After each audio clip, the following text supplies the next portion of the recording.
Halo Sobat Katolik dimanapun Anda berada, jumpa lagi bersama saya, Frater Diakon Adi, dalam podcast Safari Lingkungan Paroki Mater Dei Madiun. Kali ini kita akan berkunjung ke salah satu lingkungan dari 22 lingkungan yang ada di Paroki Mater Dei Madiun.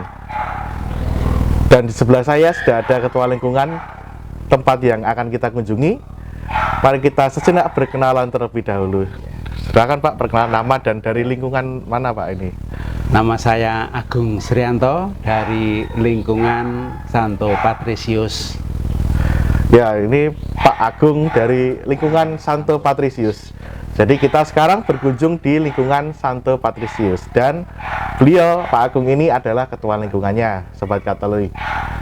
Nah, Pak Agung, kalau boleh tahu ini sudah berapa lama menjadi ketua lingkungan ya Pak? Ini saya satu periode. Satu ini periode, ya. sudah 2 tahun. Tahun depan sudah habis.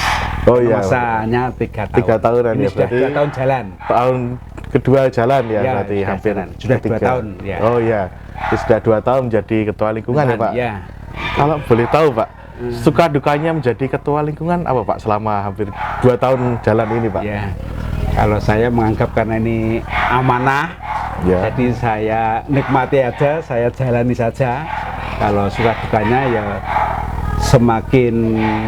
kita semakin banyak kenal orang, karena kita kan dalam satu lingkungan ini ada kurang lebih 30 kakak dengan 60 jiwa.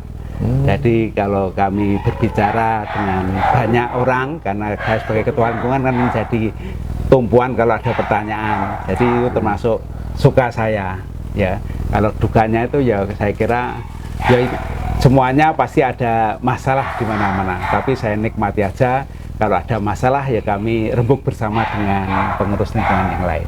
Oh iya, baik. Jadi Pak Agung ini di lingkungan Santo Patrisius ini ada kurang lebih 30 kakak ya Pak ya? 30 kakak dengan 60-an jiwa gitu ya. Dan kalau dalam 1 minggu atau pertemuannya kapan aja Pak biasanya? Pertemuan rutin misalkan? Kalau sebelum pandemi dulu itu setiap bulan pasti ada arisan, tapi setelah pandemi itu tidak ada, yang rutin tidak ada. Tetapi setiap ada kegiatan gereja itu pasti kami laksanakan. Jadi kalau misalnya ada doa rosario bulan Mei, Oktober itu 5 kali, kemudian ada pendalaman iman 4 kali, itu termasuk Advent itu nanti ya 4 kali. Jadi pertemuan rutin yang langsung setiap bulan setelah pandemi itu tidak kami lakukan. Ya, jadi tetap diusahakan untuk pertemuan lingkungan Sobat Katolik. Jadi setiap lingkungan pasti ada momen untuk berkumpul bersama-sama membahas sesuatu atau berdoa bersama. Kita ingat-ingat kembali Ardas Keuskupan Surabaya, Gereja Keuskupan Surabaya sebagai persekutuan murid-murid Kristus yang semakin dewasa dalam iman, guyup, penuh pelayanan dan misioner. Sedangkan pola pastoral kita adalah pastoral yang berbasis di lingkungan. Jadi setiap gereja paroki Mater Dei itu terdiri dari 22 lingkungan, yang mana salah satu lingkungan itu adalah lingkungan Santo Patrisius. Nah Pak, kalau Bapak sendiri memaknai lingkungan sebagai akar paroki itu seperti apa Pak menurut Bapak? Menurut saya, karena lingkungan sebagai akar paroki, parokinya itu bisa maju kalau lingkungannya juga maju. Jadi karena sebagai akarnya, jadi dianggap aja paroki itu sebagai pohon tadi ada akar-akarnya banyak dari 22 lingkungan. Jadi kalau akarnya itu baik, nanti otomatis parokinya juga baik. Otomatis kalau kegiatannya di lingkungan baik, lancar, nanti di parokinya juga pasti akan lancar. Ya, itu. Menurut saya sebagai akar tadi. Iya teman-teman, Sobat Katolik yang terkasih, kita tadi sudah melihat bahwa lingkungan sebagai akar itu betul-betul berpengaruh terhadap kehidupan berparoki. Seperti kalau Sobat Katolik melihat dari rumah, di samping belakang kami ini ada pohon-pohonan begitu ya. Ini tidak mungkin pohon-pohon ini bisa subur seperti ini kalau tidak punya akar yang kuat. Sehingga pada itulah lingkungan sebagai akar paroki itu begitu berpengaruh besar pada kehidupan berparoki. Nah kemudian Pak, kalau lingkungan Santo Patrisius ini sudahkah merasa sungguh-sungguh menjadi akar yang kuat di paroki Mater Dei ini, Pak? Ya, kalau menurut saya sebagai ketua lingkungan mendorong agar warga Katolik yang ada di Santo Patrisius juga ikut terlibat di paroki. Jadi kalau warganya ikut terlibat di paroki, otomatis kan akarnya semakin kuat. Jadi ada beberapa warga kami yang ikut tim bunga, kemudian ada tim untuk penghitung kolekte, kemudian kolektan dan seterusnya. Jadi kami juga mendorong warga supaya juga ikut terlibat di paroki. Ya, teman-teman, sobat Katolik yang terkasih. Jadi di sini setiap anggota lingkungan ini juga berpartisipasi aktif terhadap kehidupan berparoki. Dengan apa? Tadi disebutkan Pak Agung tadi, ada penghitung kolekte, ada tim bunga. Kalau untuk mendekorasi gereja itu juga perlu. Kalau udah ada nanti sepi gerejanya nanti, teman-teman. Kemudian ya banyak lagi peran yang bisa diambil dari umat-umat lingkungan untuk menghidupkan paroki kita. Kemudian Pak, ini kan nama pelindungnya Santo Patrisius ya, Santo Patrisius. Kemudian kekhasan Santo Patrisius ini apa, Pak, kira-kira menurut selama menjadi ketua lingkungan Santo Patrisius ini? Iya, ya memang ada plusnya ya di lingkungan kami. Lingkungan kami itu sekarang sebagian besar kan lansia. Ada lansia. Kemudian untuk yang muda-muda itu ternyata ada di blok. Di sini kan ada termasuk ada 2 blok Margatama Perumahan dan yang di luar itu. Kalau yang di perumahan termasuk relatif muda. Ada keluarga yang muda. Mungkin yang tua saya sendiri, saya sudah umur 60. Jadi termasuk lansia. Kemudian kalau yang di luar Margatama itu seperti di sini Pak Mariadi ini. Pak Mariadi itu di luar. Ini perbatasan sana sudah mau nikah, Santo Monika. Jadi di sini Patrisius, sana sudah mau nikah. Tapi Pak Mariadi itu termasuk di atas saya, umurnya sudah 66. Sudah pensiunan yang 6 tahun yang lalu. Jadi ini memang banyak yang lansia, dan setelah COVID itu beberapa lansia itu sudah jarang aktif. Mungkin ya karena kesehatan, kemudian yang lain. Jadi sekarang tinggal yang relatif yang agak umur 30 sampai 50 ini. Karena yang kecil-kecil ini tidak ada. Kecil-kecil itu tinggal 2 keluarga yang punya anak kecil. Tadi Pak Erwan mantan Kaling itu punya anak kecil SD sama SMP. Kalau yang selain itu tidak ada. Tidak ada. Kemudian ada yang sudah agak besar, itu Bu Erna itu anaknya 3, yang 1 sudah kerja, yang 2 kuliah di luar kota. Jadi kalau ada kegiatan mudika di sini, Patrisius kok mudika ini gak eneng, itu karena sudah yang di atas SMA sudah ada di sini. Ya, kemudian yang kecil masih SD SMP aja relatif sedikit. Ya, itu kondisi di Patrisius. Jadi walaupun tadi dikatakan 33 kakak, kemudian 60 jiwa, itu yang aktif itu yang bisa, kita kan ada iuran persembahan dan seterusnya itu hanya 20. Yang 20 yang bisa terjangkau, yang 10 itu ya karena usia, karena ekonomi tidak bisa terlibat langsung. Jadi itu sobat Katolik yang terkasih, meskipun ada banyak yang jenjang umur yang bercampur-campur ini, tapi semangatnya masih tetap ada untuk selalu berkumpul dalam kegiatan-kegiatan lingkungan dan aktif di gereja paroki. Ya, tadi kita mendengar nama Santo Patrisius.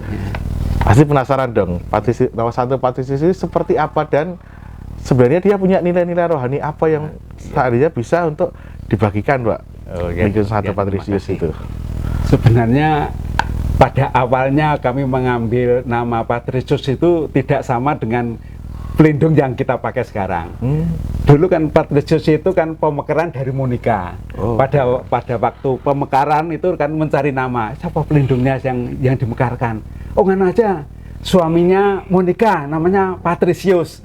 Ternyata Patrisius yang suaminya Monika itu kan bukan yang biasa digunakan untuk pelindung. Jadi awalnya itu nama Patrisius diambil karena suaminya Monika itu. Tapi setelah berjalan waktu, kami mengambil Patrisius baik pelindung itu adalah Patrisius yang sebagai uskup agung itu. Jadi 2 nama tapi awalnya yang dituju bukan pelindungnya itu, itu, tapi suaminya menikah. Itu sejarah namanya Patrisius. Iya. Ya. Kemudian Pak, kalau apa nilai-nilai rohani dari Santo Patrisius itu? Nah, karena yang sebagai pelindung kami, yang kami gunakan sebagai uskup itu kan awalnya itu kan itu dulu diculik lah, itu diculik kemudian oleh warga Irlandia, kemudian dia bisa belajar, kemudian dari pengalamannya diculik itu maka dia malah selain bertobat dia juga bisa mewartakan. Jadi karena dia sekolah sampai kemudian jadi romo, kemudian jadi uskup, dari karena dia setia, kemudian rendah hati, kemudian dia mewartakan untuk bangsa Irlandia yang awalnya kafir, itu kemudian menjadi bertobat. Itu sejarahnya Patrisius. Ya. Sobat Katolik, Santo Patrisius ini seorang uskup di Irlandia yang punya semangat luar biasa untuk mewartakan Injil. Nah, sudahkah Sobat Katolik juga punya keberanian dan semangat yang sama dengan beliau? Nah, kita perlu juga tuh semangat dalam mewartakan Injil. Kan Injil itu kan sukacita, kegembiraan. Masa sih kita mewartakan Injil dengan cemberut, dengan marah-marah? Tidak toh. Nah, Pak, tadi kan Santo Patrisius ini kan sudah punya nilai-nilai rohani yang begitu besar gitu Pak ya. Nah, bagaimana juga Santo Patrisius ini memberi kekuatan spiritual kepada umat di sini Pak? Ya, itu termasuk menjadi moto dari lingkungan kami. Moto dari lingkungan Santo Petrus kan semangat cinta kasih dalam pewartaan. Itu kan diambil dari kesetiaan Patrisius dalam mewartakan Injil. Jadi kami berusaha untuk, walaupun kami di lingkungan kan heterogen, tidak hanya Katolik, kami juga terlibat di dalam RT, di dalam RW, itu supaya nilai-nilai kerohanian kita juga nampak di sekeliling kita, tidak hanya di gereja Katolik saja, termasuk setia dalam doa. Jadi nama pelindung Santo Patrisius ini juga menjadi inspirasi juga bagi setiap umat lingkungan Patrisius ini teman-teman. Karena tadi wartakan Injil bukan berarti kita mengabarkan Injil yang secara sembarangan begitu ya, tetapi dengan kesaksian hidup kita secara pribadi menunjukkan kita sebagai umat Allah yang betul-betul mengasihi Allah dan mengasihi sesamanya. Oke Pak, tadi kan kita sudah mengikuti ya, sedang mengadakan nih Paroki Mater Dei ini safari di lingkungan ya Pak. Iya. Kalau menurut Pak Agung sendiri sebagai Ketua Lingkungan Santo Patrisius ini bagaimana Pak pendapatnya Bapak tentang kegiatan ini Pak? Oh iya, ya minimal dengan kegiatan ini menggugah semangat dari warga Santo Patrisius. Kalau sementara itu kan yang aktif sedikit, termasuk kalau misalnya misa harian pagi itu bisa dihitung 1, 2, 3. Nah, kalau mungkin dengan pelatihan ini kita kembali untuk semangat lagi melayani Tuhan. Jadi walaupun pagi jam 5 tetap harus siap untuk pelayanan. Mungkin kalau tugas sore itu mungkin masih bisa dihitung lebih dari 5. Tapi kalau pagi itu hanya dihitung 1, 2, 3 ya, termasuk saya harus datang itu karena kalau saya tidak datang saya hanya menyuruh kan ya namanya. Itu menurut saya ya. Jadi kegiatan safari lingkungan ini juga begitu penting untuk juga mengajak umat untuk belajar. Kan tadi kita ingat lagi lingkungan itu sebagai akar dari paroki. Sehingga kalau kita mau paroki kita itu subur, maka akar dari paroki yang ada di lingkungan ini harus disirami supaya bisa subur seperti tanaman-tanaman di belakang saya ini juga. Kemudian Pak, tadi kan saya dengar ini lingkungan Santo Patrisius ini kan punya yel-yel ya Pak ya. Tadi itu sepertinya yelnya itu bagus untuk kita tunjukkan kepada sobat muda di sana dan juga pemirsa yang ada yang menonton channel ini supaya nanti tergugah semangatnya untuk ingat. Kalau ingat Santo Patrisius ini ingat motonya pasti ini gitu Pak. Bisa ditunjukkan Pak yel-yelnya bagaimana tadi? Jadi memang membuat yel-yelnya itu baru 2 hari yang lalu, karena diberitahu dari tim Padus bahwa nanti buat yel, maka kalimat atau kata yang kami ambil dari yel-yel adalah semangat dari Patrisius sendiri gitu. Jadi cinta kasih, rendah hati, penuh kasih sayang. Jadi yes itu yel dari Santo Patrisius, itu terus semangatnya dari Santo Patrisius. Jadi ngambilnya kata dan kalimatnya dari filosofi Santo Patrisius. Oke. Gitu Sobat Katolik, bahwa yel-yel ini juga diambil dari nilai-nilai hidup Santo Patrisius, supaya ketika kita mendengar Santo Patrisius kita langsung ingat, oh ini nilai-nilai hidup yang dibawa oleh Santo Patrisius. Kemudian, nah setelah yel-yel ini biasanya di lingkungan-lingkungan ini ada lagu lingkungan ya Pak ya? Ya ada. Oh ada ya? Ya ada lagunya. Ada lagunya. Pernah dibuatkan oleh teman kami dulu, ada namanya Pak Joko, itu dosen Bima, itu pernah kos di Mergatama. Nah, dia kan bisa ngulik-ulik lagu. Kami dibuatkan oleh Pak Joko itu lagu himne Santo Patrisius. Walaupun setelah Pak Joko pergi itu tidak dipakai lagi. Ya punya him tapi jarang dipakai. Mungkin nanti pas tugas nanti kami harus latihan lagi. Kan ya. Atau mungkin masih ingat sedikit-sedikit lirik atau artinya? Karena lama sudah tidak dipakai, jadi sudah blank, nanti perlu latihan lagi. Oke, tapi setidaknya sudah ada gitu Pak. Sudah ada iramanya, sudah ada lagunya. Ya beberapa kalimatnya diambil dari filosofi Santo Patrisius. Ada kata rendah, ada cinta kasih, ada setia, itu kalimat yang dipakai oleh Pak Joko dulu ya itu. Ya, jadi lagunya pun juga berdasarkan nilai-nilai hidup Santo Patrisius, teman-teman. Jadi ini betul-betul menjiwai sungguh-sungguh lingkungan Santo Patrisius dengan inspirasinya pelindungnya yaitu Santo Patrisius. Oke, Sobat Katolik yang terkasih, kita sudah berkunjung ke satu lagi lingkungan, yaitu lingkungan Santo Patrisius bersama Bapak Agung sebagai Ketua Lingkungan. Nantikan lagi kami untuk bersafari lagi mengunjungi lingkungan lain yang juga pasti akan seru, karena kita akan menggali bagaimana pengalaman para ketua lingkungan, umat, dan juga santo-santa pelindung yang mereka gunakan, supaya kita semakin hari semakin mengenal Gereja Paroki Mater Dei, dan juga mengenalkan bahwa akar paroki adalah berasal dari lingkungan sesuai dengan Ardas Keuskupan Surabaya. Oleh sebab itu, saya host podcast hari ini, Pater Diakon Adi bersama Bapak Agung, kami pamit undur diri, sampai berjumpa di podcast berikutnya. Selamat malam.